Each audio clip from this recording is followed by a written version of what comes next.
Oh my gosh, Danielle, you are such a force. Danielle and I met back when I had just started out doing TV segments. I could barely afford my rent, and she was just a morning news host in Chicago, and now she's totally blossomed. I am so proud of her, and I hope you guys are totally loving the day so far. Before we get into this kick-ass panel, I'm a little biased, but I know it's amazing. I wanted to thank some of our amazing sponsors. You can find out more about them on the website as well, and I figured I had to shout them out because I do this for a living, it's time that I give them some credit. So Hanes, Floramai, Giraki Yerba Tea, and a few other ones that are so amazing really helped contribute to this. Nick's Ice Cream, thank you guys so much for believing in this, and I was so excited to work with you. So now we're on to the Cultivating Success panel, and I'll start off by introducing our panelists. So first we have Mahzad Babayan, and she is the full screen VP of Talent Management. Chris Pruneda, who is the Love Koya Protein Drinks Chief Marketing Officer. And then Stephanie Scott-Bradshaw. You might have seen her moderating, I believe, one panel either earlier or later today. And she is the CEO of First and Last PR. So welcome, everyone. Thank you for joining us. Great to be here. Yeah, thanks for having us. Well, let me start off with the first question. All of you guys have found success in different industries at different times of your life. How do you each personally define success? And I guess in order of the schedule, we'll start with Mahzad, Chris, and then Stephanie. Yeah, how do I define success? That's a really good question. I don't know. I feel like, there's so much more to do as it relates to my own career. And so I don't necessarily consider myself successful yet. I feel like there's more and more to achieve. So. Yeah, Alexa, for me, I've been super fortunate. I've worked on some amazing brands, Vitamin Water, Pirates Booty. Obviously now I'm working on Koya. And for us, success has always been about the team and seeing the team grow and blossom, seeing the business achieve its goals and really kind of grow and build into something new, something that consumers really recognize and get excited about. And then I think the best thing that really defines success for us, particularly in CPG and particularly in brand marketing, is really when we hear back from the consumer that we've really struck a chord, that we've really kind of are providing them something that means something to their life and to their to what they want and need in their daily consumption. So anyway, that kind of is the ultimate success, is when you hear back from the consumer that they love you. And I'd say that for us, defining success is really about completion and then going beyond that measure. So one of my mentors years and years and years ago taught me the practice of under promising and over delivering. And so for us, it's really about moving quickly, getting things done, but always finding that one thing additional that we could do, that kind of a cherry on top, if you will, for the ice cream, and find that one thing that's additional. So when we're working with a client, and if we can find a way to partner with a nonprofit and to extend their lives and to extend the brand message that way, or find a new consumer in a new different way. So for us, it's always about the unexpected and be able to complete things above and beyond what our client's requesting. That's how we know that we've been successful. Great answers. I want to encourage everyone who is watching this to stay inspired and not necessarily think that just because you have a lot of money. I speak to huge entrepreneurs and founders all the time. Money does not equal happiness. You have to find happiness in so many different ways, like all of these founders have shared. So reflecting on your journey to success, what advice would each of you give to your 20-year-old self? Ooh, that's a good one. I honestly, the advice that I would give myself is not to worry so much about other people's successes around me. I think I'd always compared myself to people who were my age, right? Like, I'm 27 years old. Why am I not as successful as somebody else who, is a friend of mine or somebody across the board who's the same age as me? I think everyone is on their own journey and their own path. And so just making sure that you're really focused on your own successes is most important. Yeah, that's great. And, along the same track, for me, I wish I could have told my 20-year-old self to take more ownership, right? And not just ownership over, it's funny, especially for entrepreneurial environments like I've been in, but in any kind of working environment, there really is no job too small or no task too small for someone to have to tackle, especially coming in. We are looking for we don't hire employees. We hire what we say we hire owners, right? We want people to come in and take true ownership. And that doesn't just mean taking like ownership of the wins and the successes. That means also taking ownership of the mistakes, right? Almost to the point of celebrating mistakes and helping the organization learn from mistakes. And man, I made a ton of mistakes when I was young and often hid from those mistakes, which was a huge mistake. It's actually much more gratifying to share those mistakes and help the company learn from those mistakes. And so really taking ownership goes down to it's not always about winning. It's about losing and sharing how you lost and helping the organization grow. So I wish I could have told myself that definitely coming in to early workforce. But anyway, yeah. I love that idea of ownership and owning everything that you're doing. When I think back to my 20-year-old self, what would I say? I think I would say something outside of work. When I was 20 years old, I was working in magazines. I was a beauty editor. So I was writing, I was meeting with different brands, I was working on photo shoots, I was meeting hairstylists, I was working, crazy hours until 11 o'clock at night, sometimes 12 o'clock at night, writing and getting things done. So hustle was definitely the name of the game. But if I think back to what I would tell anyone in their 20s, I would say, think about what you want to do in your personal life as well. You're going to work hard out the gate. That's a given. But I think also define how you want to spend your free time and what does your future look like? Are you saving to buy your first house? What does your vehicle situation look like? What is your retirement going to look like when that day comes? So all the things that we're not quite thinking about, we first graduate, I would caution and I would recommend that people think about what they want their personal life to look like. And how are you balancing? Are you doing yoga on the weekends? Are you learning new recipes? What does your life look like outside of work in addition to all of that as well? Many of you guys watching, I know a lot of you also are coming in from UConn. I'm 22, so I'm taking all of their advice and thinking and putting it in my pocket to remember. All of you are so successful and have had such unique journeys from where you started to where you are today. How did you overcome moments of self-doubt, trying to figure out how to do it to get to the highest positions you guys are currently in? I think really ultimately it's about surrounding yourself with the right people, right? Some of us are lucky enough to have parents who are really supportive. I was one of those people who my parents really encouraged me quite a bit, even when I was struggling. And I think surrounding yourself with people who have similar goals, right? Making sure that you're encouraging each other. I think I was lucky enough to have a group of friends too, who were kind of going through the same struggles as I was. So I think that's what really got me through it. Yeah, for me, I'm optimistic by nature. I mean, I'm the eternal optimist, and I think, man, I had a boss. I've worked for some incredible people, Mike Rapoli, founder of Body Armor and Vitamin Water, and one of the things he always used to say is, look, we don't hire skills and experience. We can teach skills and experience. We hire attitude, and I think that's one of the things. Fortunate for me, being the optimist that I am, attitude is everything, right? Being positive, being humble, being a great listener. Like at the end of the day, we know we're not going to hire experience, especially when you're coming right out of college. We know you're not going to have that experience. But if you have a great attitude, if you're ready to learn, if you're ready to be ambitious and really tackle all tasks, and if you're not afraid of making mistakes, we know you're going to make mistakes, but we want you to own those mistakes. Like at the end of the day, it's about attitude for me, and that's what we hire today. And fortunately, I think that's what ultimately progresses people, from a career standpoint too. I have to say, imposter syndrome is so popular right now, and we can thank TikTok, we can thank Instagram.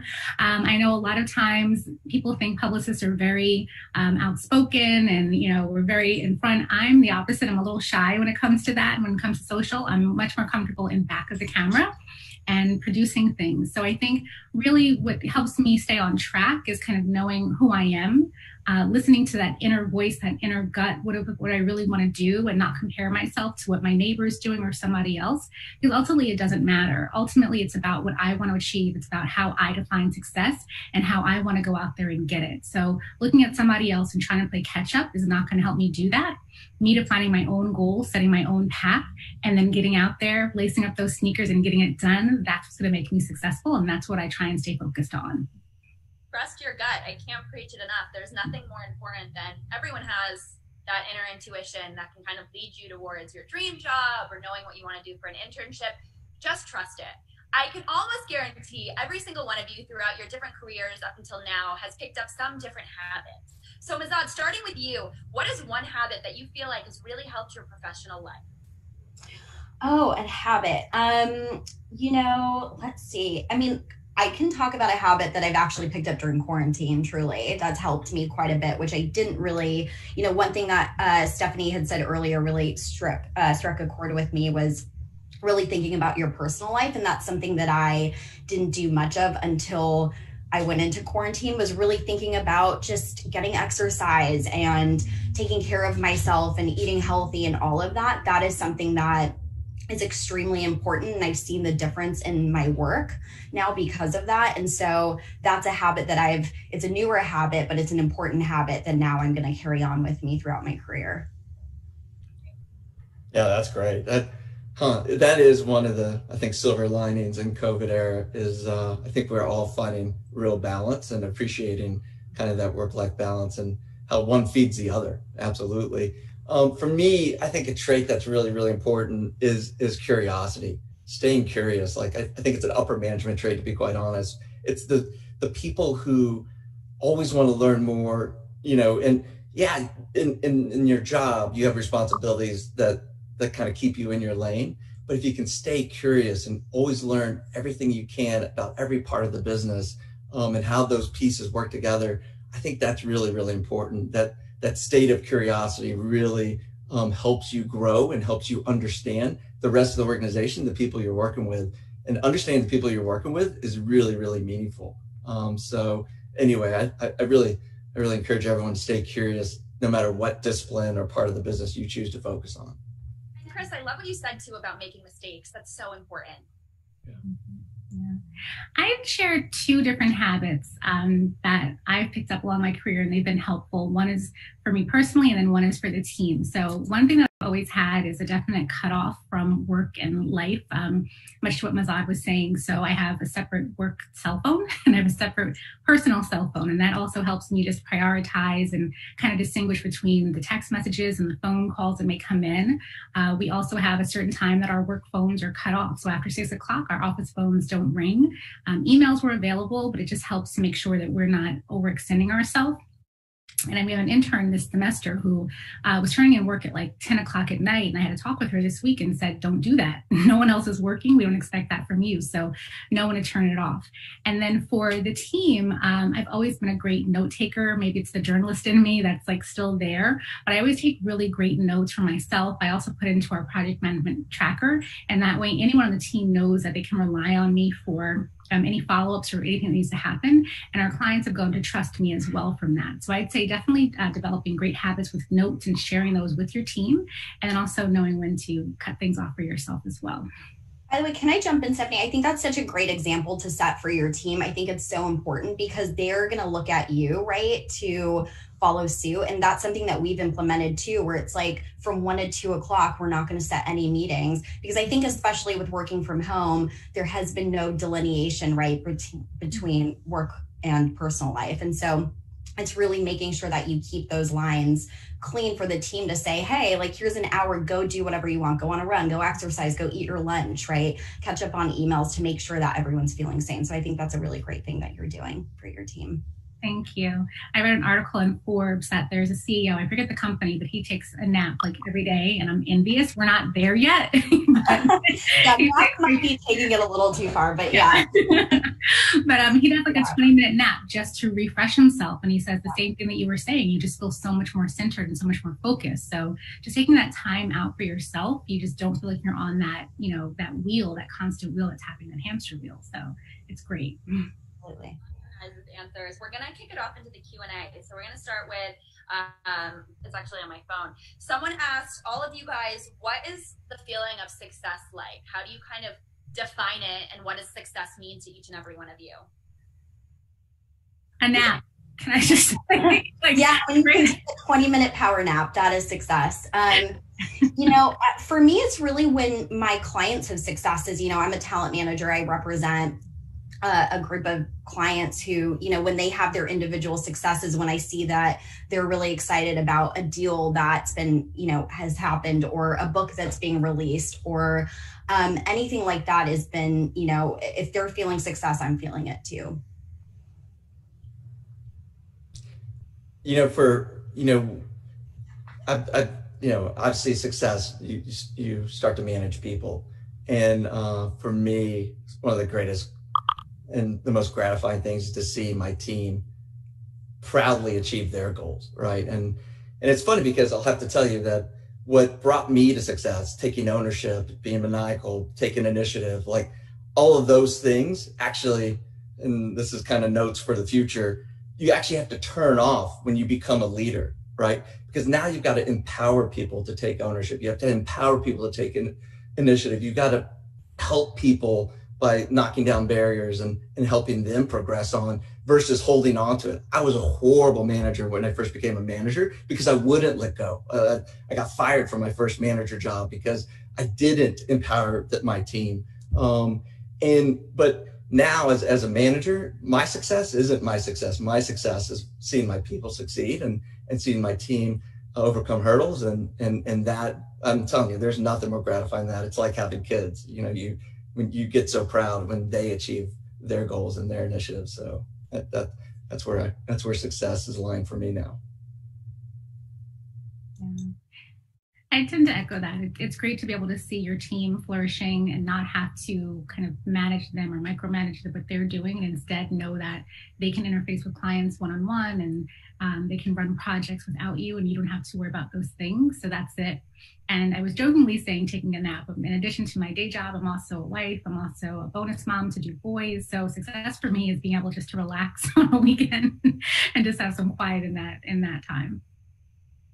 I love that. Yeah, self-care is the key. We had a panel earlier on mental health, and it's so important, especially if you're trying to go into being a founder. We have about 2 questions left. Mahzad, someone asked if you can tell us some of the talent that you rep. Yeah, so I represent specifically kind of digital first creators who are looking to build a overall business. So I have clients like Cody Ko and Noelle Miller. They're a comedy duo called Tiny Meat Gang. Miles McKenna, who actually has a book coming out on October 6th, we're very excited about. He's a trans activist and an actor. He also has a movie coming out on Amazon, which we're really excited about as well. I represent Asia Mayrock, who's another author. She had a book that came out last month called Dear Girl. She's a poet and activist. And yeah, I mean, those are some of my kind of main clients. And then as a group, we also represent people like Elle Mills and Yoatzi Castro and Sierra Schultze. Okay, cool. Last question. What is one way that each of you guys have adapted during COVID, whether that's in your business or your personal life, that you think will inspire, especially college students who are watching this and are like, I can't figure out what I want to do now because COVID screwed everything up? I guess it's my turn. I mean, I'm going to go back to the self-care thing. I think it's so important, and it's a habit that I picked up, but I think it's really incredibly important to make sure that, you know, you're obviously focusing on your goals and achieving those are so important, but making sure that you have time for yourself, because as much as you care for yourself, I think all of that stuff will come to fruition. And if anything, it just makes you that much better of a student, right? Of a daughter, a parent, you know, a worker or whatever. Like, I think it's really important to make sure that you're taking care of yourself. You know, this has been super challenging time for food and beverage companies. I mean, the disruption at brick and mortar retail was intense through the height of COVID, and so many companies struggled and had big issues and big challenges. And one of the things that I really pushed for myself and even for different members of our team is to reach out to our peers. And it's a competitive space, food and beverage, but reach out to our peers, share what we were learning, communicate, listen, network, help. And I tell you what, I think we got so much more back from trying to help others than we did in helping others. But that sense of community and kind of the progression of food and beverage to really succeed and continue to bring nutrition to Bright. I mean, that was in large part because we really bonded as a community. And I'm excited that those habits, I think, will now continue even after COVID and our challenges with COVID. So anyway, Kind of echoing on what Chris said, in addition to my day job, I'm also on the board of the Public Relations Society of America for the New Jersey chapter. So one thing that we've done since COVID hit was really engage more with our members and making sure that we're doing as much as we can to empower people, whether it be through education, whether it be through networking, whether it be through resources, so that when they're looking for jobs and they want to up their skills, we're available there. So that's also given me something in addition to do as well, just to give back to the community. So for me, that's been one way that we've been able to give back, in addition to all the transitions with our office and our staff and going digital, but definitely being more engaged with the organizations I'm a member of. I also joined the board for CEW, the Cosmetic Executive Women's Association. So I joined on there for their small business board as well. I'm also advising small business owners as well there. So just trying to give back and do everything that we can to utilize our platform and help as many people as we can during this time. You guys are phenomenal. That is all we have for this panel. I know it went by so fast. Thank you, Mahzad, Chris, and Stephanie. You were a joy to talk to, and I hope everyone is on the Slack right now and follows all of them on social media. We put all of their links there so you can check out what they're doing. And up next is Terry Bryant from Guide Beauty, and you guys are going to love this. So I'll see you back in about 30 minutes. Bye, guys. Thanks, Alexa. Great job. For having us.